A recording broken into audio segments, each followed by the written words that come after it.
North Korea ready to teach US severe lesson.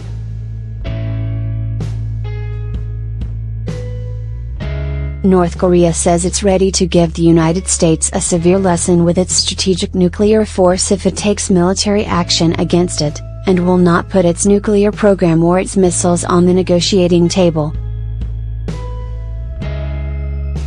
In a transcript of a statement by Foreign Minister Ri Yong-ho, which was distributed at the Association of Southeast Asian Nations, ASEAN, Forum in Manila, Pyongyang called the new UN sanctions fabricated. "We will under no circumstances put the nukes and ballistic rockets on the negotiating table," Ri told Asia's largest security forum.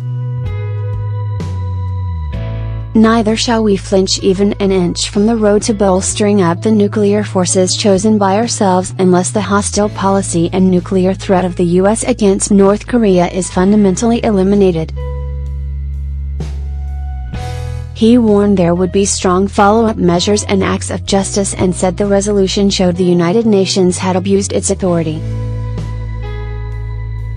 It said its intercontinental ballistic missile tests in July proved that the entire United States was in its firing range, and those missiles were a legitimate means of self-defense. It was not immediately clear whether the statement was read to the ASEAN Forum on Monday. Related articles: "That's my hood dude, Goat won't get off US policeman's car." Mexico drug leader, son indicted on US drug charges. Third victim of Osprey crash off Queensland coast identified as Navy searches for bodies. Earlier, North Korea said in a statement it would launch thousands-fold revenge against the US over the sanctions.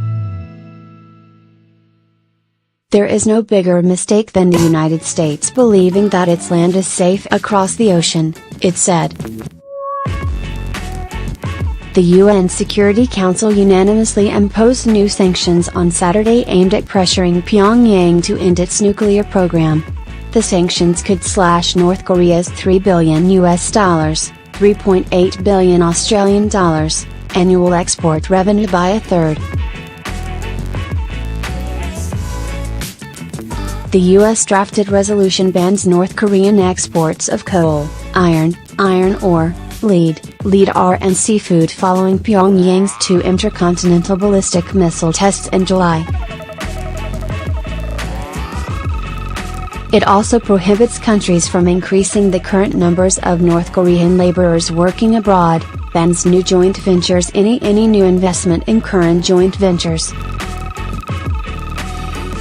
During an hour-long phone call on Monday, South Korean President Moon Jae-in and US President Donald Trump vowed to continue cooperating to rein in North Korea, particularly ahead of a regular joint military drill set for late August, South Korean Presidential Office spokesman Park Soo-hyun said. Moon was also cited as saying there was a need to show North Korea dialogue is still open, should Pyongyang give up its nuclear program. In a separate statement, the White House said the two leaders affirmed that North Korea poses a grave and growing direct threat to the United States, South Korea, and Japan, as well as to most countries around the world. The leaders committed to fully implement all relevant resolutions and to urge the international community to do so as well, the White House said. Trump tweeted that he was very happy and impressed with 15-0 United Nations vote on the sanctions. North Korea has accused the US and South Korea of escalating tensions by conducting military drills.